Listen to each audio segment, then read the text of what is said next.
지난해 뉴욕에서 치러진 전 미주 한인체육대회를 주관한 뉴욕 대한체육회가 메리엇 호텔로부터 피소된 사실이 뒤늦게 알려졌습니다.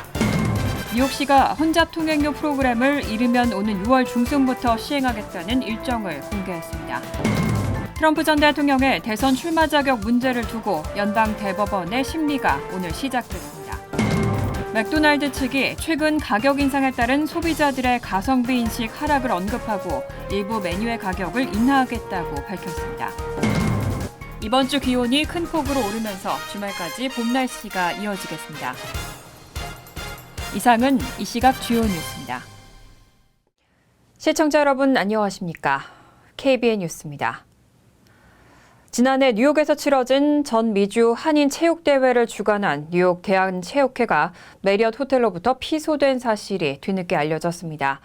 지난 6월 치러진 대회 당시 숙박비 $80,000가량이 미납된 것으로 확인됐습니다.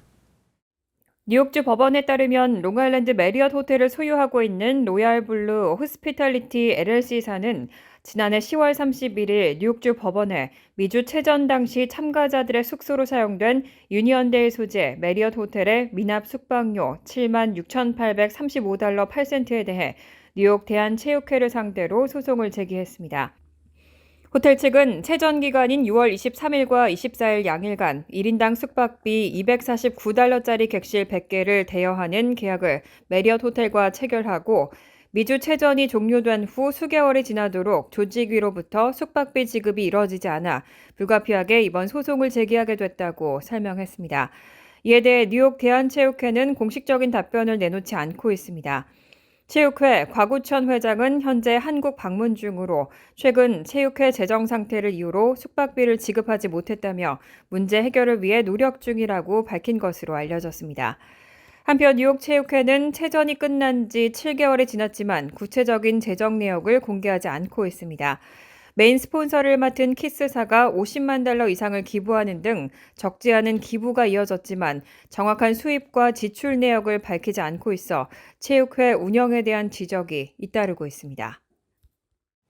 뉴욕시가 맨하튼 중심부로 진입하는 차량에 혼잡 통행료를 부과하는 계획을 이르면 오는 6월 중순부터 시행하겠다는 일정을 공개했습니다. 어제 메트로폴리탄 교통공사는 뉴저지 연방법원에서 열린 재판에서 혼잡 통행료 프로그램의 시행 일정을 6월 중순으로 공개했습니다. 당초 뉴욕시의 계획보다 약 1개월가량 늦춰진 일정입니다. 앞서 뉴저지 주정부는 지난해 7월 뉴욕시의 이 계획이 맨하튼으로 출퇴근하는 뉴저지주 거주 직장인들에게 과도한 부담이 된다며 폐기를 요구하는 소송을 제기했습니다. 하지만 뉴욕시는 이 통행료 징수 계획을 통해 맨하튼의 심각한 교통난을 완화해야 한다는 입장입니다. 또 연간 $10억 수익을 창출해서 노후한 지하철 노선 보수 및 대중교통 시스템 확장에 투자할 계획입니다. 당초 뉴욕시는 이 계획을 2021년부터 추진했지만 당시 트럼프 행정부의 승인을 받지 못해 시행이 미뤄졌습니다. 이후 바이든 행정부가 들어서면서 연방도로청의 승인을 받아 시행이 가능해졌습니다. 이 계획에 따르면 맨하튼 센트럴파크 남단 60번 도로 아래로 진입하는 승용차에는 $15의 통행료가 부과될 예정입니다. 뉴욕시는 뉴저지주 등 인근 지역의 반발에도 불구하고 통행료 징수를 강행하겠다는 뜻을 굽히지 않고 있습니다. 하지만 뉴욕시의 계획이 실행되기 위해선 뉴저지주와의 소송이라는 문턱을 넘어야 하는 상황입니다. 앞으로 뉴욕주에서는 소비자에게 크레딧카드 수수료를 전가할 경우 그 수수료를 포함한 최종 가격을 명확하게 표시해야 합니다. 현금 가격과 수수료율만 알리는 것은 불법입니다. 캐시 호컬 뉴욕 주지사가 발표한 소비자보호법 개정안에 따라 오늘 11일부터 모든 크레딧카드 결제업체는 추가 요금을 포함한 총 가격을 소비자에게 미리 고지해야 합니다. 식당과 병원 등 모든 크레딧카드를 수용하는 업체에 적용되고 현금 가격과 수수료율만 알리는 것은 이제 불법으로 간주됩니다. 법에 따르면 크레딧카드 추가 요금은 수수료율에 한해 받을 수 있습니다. 사업주는 결제 전에 추가 요금을 포함한 총 가격을 명시하거나 필요한 경우 크레딧카드 가격과 현금 가격을 함께 게시해야 합니다. 메뉴나 가격표에 수수료를 명시하지 않고 단지 계산대 등에만 수수료 부과 사실을 알리는 행위, 현금 가격을 명시하고 현금 할인이 포함된 가격이라고 안내하는 것도 금지됩니다. 현금 가격과 크레딧카드 수수료율만 표시하는 것도 안 됩니다. 현금 가격과 크레딧카드 결제 가격을 명확히 비교할 수 있는 방식으로 표기해야 하고, 크레딧카드 결제 가격을 직접적으로 알 수 없게 만드는 어떤 표기도 허용되지 않습니다. 다만 이 규정은 크레딧카드에만 적용되고 데빗카드에는 적용되지 않습니다. 규정을 위반할 경우 사업주는 $500 이하의 벌금에 처해질 수 있습니다. 트럼프 전 대통령의 대선 출마 자격 문제를 두고 연방 대법원의 심리가 오늘 시작됐습니다.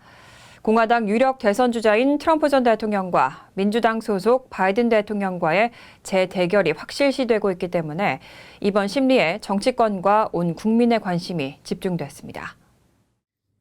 연방 대법원은 오늘 오전 10시 트럼프 전 대통령에 대한 후보 자격을 박탈한 콜로라도주 대법원 판결에 대한 구두 변론에 들어갔습니다.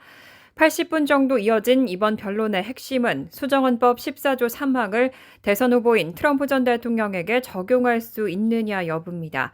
수정헌법 14조 3항은 폭동이나 반란에 가담하거나 적에게 원조나 편의를 제공한 자는 연방 상하원 의원이나 대통령 및 부통령을 뽑는 선거인 등에 취임할 수 없다고 규정하고 있습니다.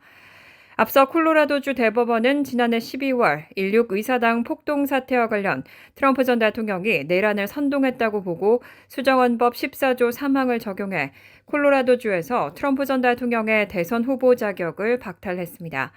반면 트럼프 전 대통령 측은 내란을 선동하지 않았으며 수정헌법 14조 3항이 대통령직에는 적용되지 않는다고 주장하고 있습니다.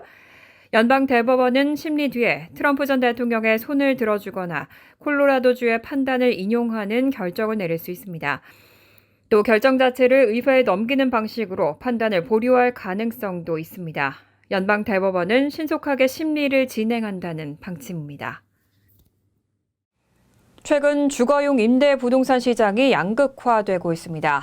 고급 주택의 임대료는 하락하는 반면 중산층과 저소득층을 대상으로 한 주택의 임대료는 계속 상승하고 있습니다. 월스트리트저널은 신종 코로나 바이러스 감염증 코로나19 사태 이후 주택 임대료가 치솟은 상황에서 최근 고급 주택의 임대료만 하락하고 있는 것으로 나타났다고 보도했습니다. 특히 코로나19 이후 부유층을 겨냥한 고급 주택 건설이 증가하면서 이후 시장에 나온 물량으로 인해 고급 주택 임대료가 하락세를 보이고 있습니다.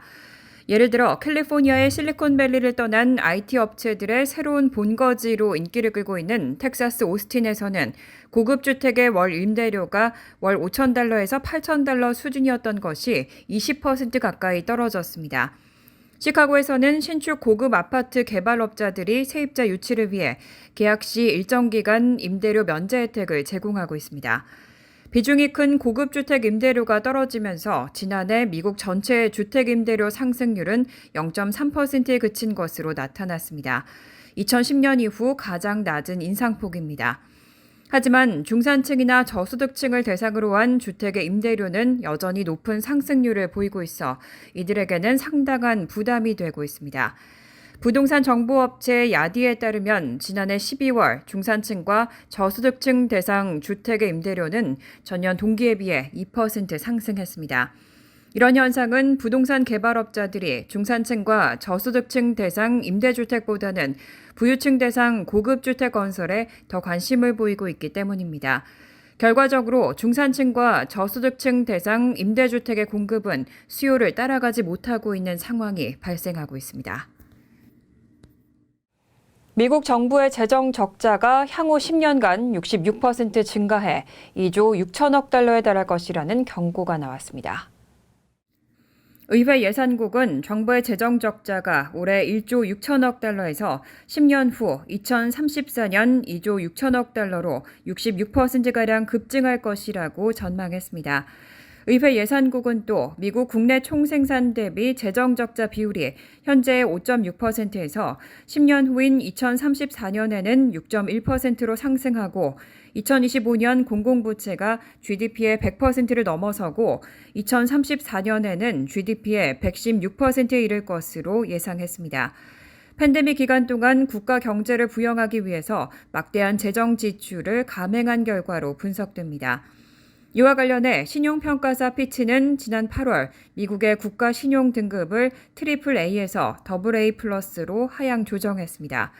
그런데 이런 상황에서 경제학자들은 유력한 차기 대통령 후보인 바이든 대통령과 트럼프 전 대통령 중 누구도 정부 지출과 수입 간의 격차를 줄이기 위한 세금 인상에 대해 논의하고 있지 않다는 점을 우려하고 있습니다.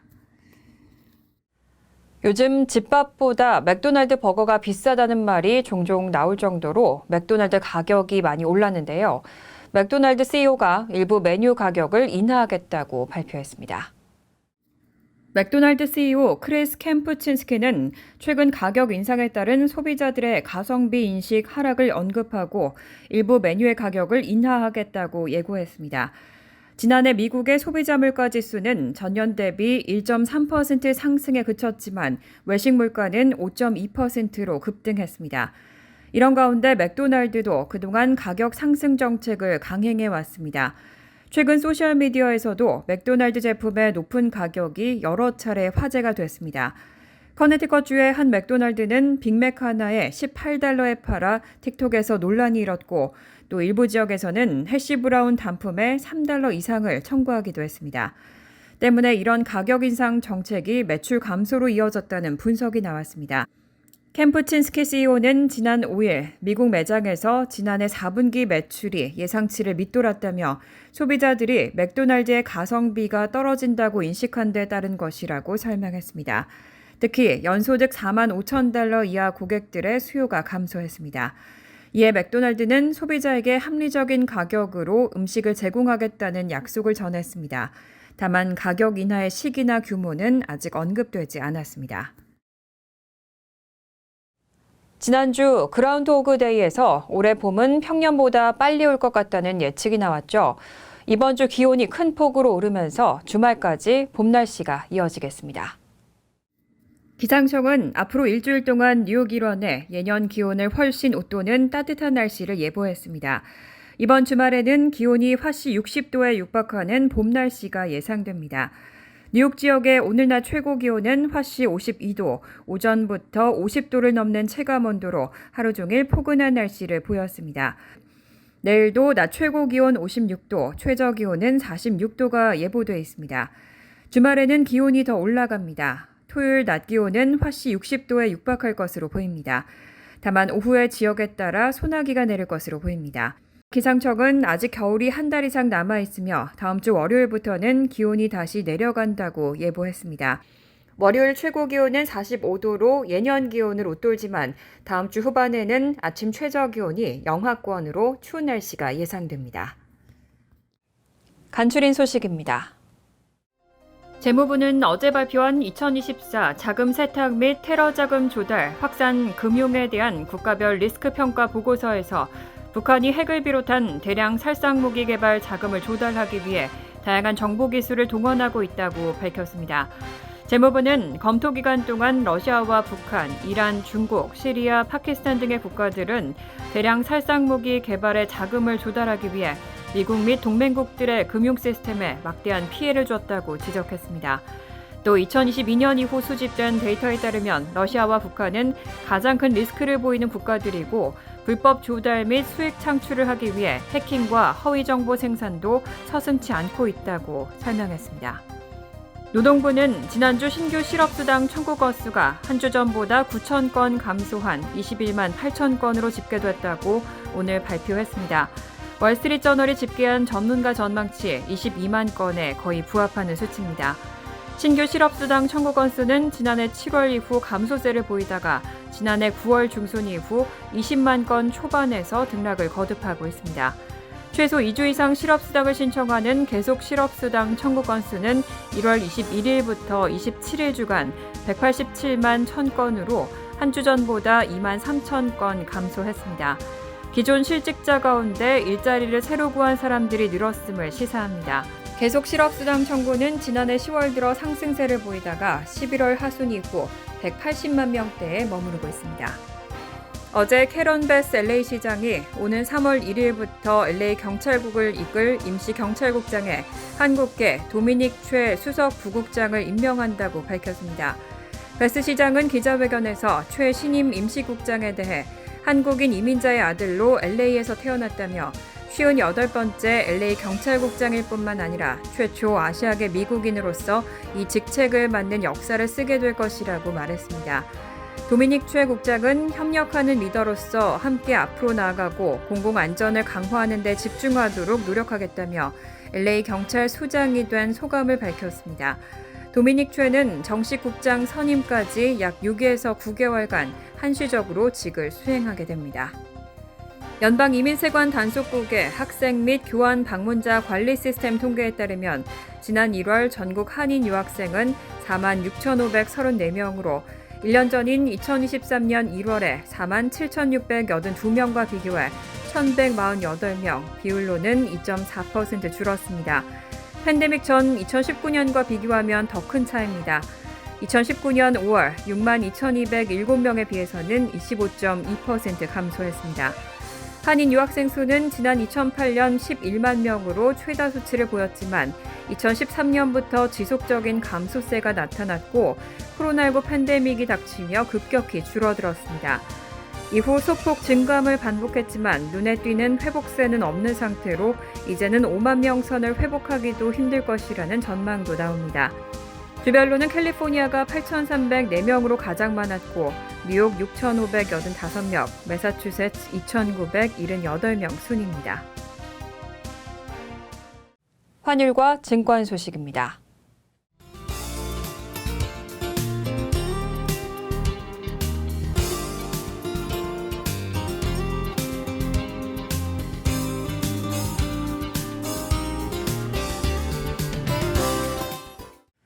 이어서 날씨입니다.